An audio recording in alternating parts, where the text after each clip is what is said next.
ইরানের সাম্প্রতিক উত্তাল পরিস্থিতিতে মার্কিন সামরিক শক্তির ব্যবহার নিয়ে বিশ্বজুড়ে নানা জল্পনা চলছে। অনেকেই ভাবছেন দেশটির নেতৃত্বের বিরুদ্ধে চলমান বিক্ষোভের মুখে মার্কিন বিমান শক্তি হয়তো চূড়ান্ত ধাক্কা দিতে পারে। তবে সামরিক বিশ্লেষক ও কৌশলবিদদের মতে ইরানের ওপর দ্রুত ও পরিষ্কার কোনো মার্কিন আক্রমণ যতটা সহজ মনে হচ্ছে, বাস্তবতা ততটা জটিল ও ঝুঁকিপূর্ণ। ইরানের শাসন ব্যবস্থা কোনো একক ব্যক্তির উপর নির্ভরশীল পিরামিড নয়, এটি একটি নেটওয়ার্কযুক্ত রাষ্ট্র, যেখানে সর্বোচ্চ নেতার কার্যালয়, বিপ্লবী গার্ড বাহিনী, গোয়েন্দা সংস্থা এবং ধর্মীয় প্রতিষ্ঠানগুলোর ক্ষমতা একে অপরের উপর ওভারল্যাপ করে।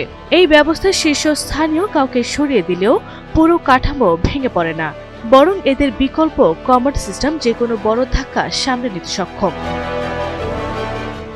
মার্কিন প্রেসিডেন্ট ডোনাল্ড ট্রাম্প বর্তমানে বহুমুখী চাপের মুখে রয়েছেন। একদিকে কট্টরপন্থীরা বল প্রয়োগের মাধ্যমে শাসন পরিবর্তন চায়, অন্যদিকে আমেরিকা ফার্স্ট নীতির সমর্থকরা মধ্যপ্রাচ্যের দীর্ঘস্থায়ী কোনো যুদ্ধের ঘোর বিরোধী। ফলে ট্রাম্পের পক্ষে বড় কোনো সামরিক অভিযান শুরু করা কৌশলগতভাবে কঠিন হয়ে পড়েছে। ইসরায়েল তেহরানের বিরুদ্ধে কঠোর পদক্ষেপ চাইলেও উপসাগরীয় দেশগুলো, বিশেষ করে সৌদি আরব, কাতার ও ওমান উত্তেজনার হ্রাস এবং কূটনৈতিকের পক্ষে। আঞ্চলিক এই দেশগুলোর সমর্থন ও ঘাঁটি ব্যবহারের অনুমতি ছাড়া যুক্তরাষ্ট্রের পক্ষে দূর থেকে টেকসই বিমান অভিযান চালানো প্রায় অসম্ভব। নেতৃত্বকে লক্ষ্য করে করা শিরোচ্ছেদ হামলা অনেক ক্ষেত্রে সিনেমার মতো মনে হলেও এটি ইরানের মতো নেটওয়ার্ক রাষ্ট্রের জন্য অকার্যকর।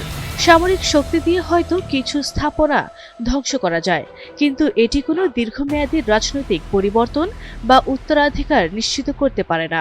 বরং এ ধরনের হামলা ইরানি কট্টরপন্থীদের আরও একতাবদ্ধ করতে পারে। বিশ্লেষকদের মতে বাহ্যিক ধাক্কা শুধু কমই ওয়াশিংটনের কাঙ্ক্ষিত ফলাফল নিশ্চিত করে। রূপান্তরের একমাত্র টেকসই পথ হল অভ্যন্তরীণ নিরাপত্তা বাহিনীর মধ্যে বিভাজন বা উচ্চবিত্তদের স্বার্থের আঘাত।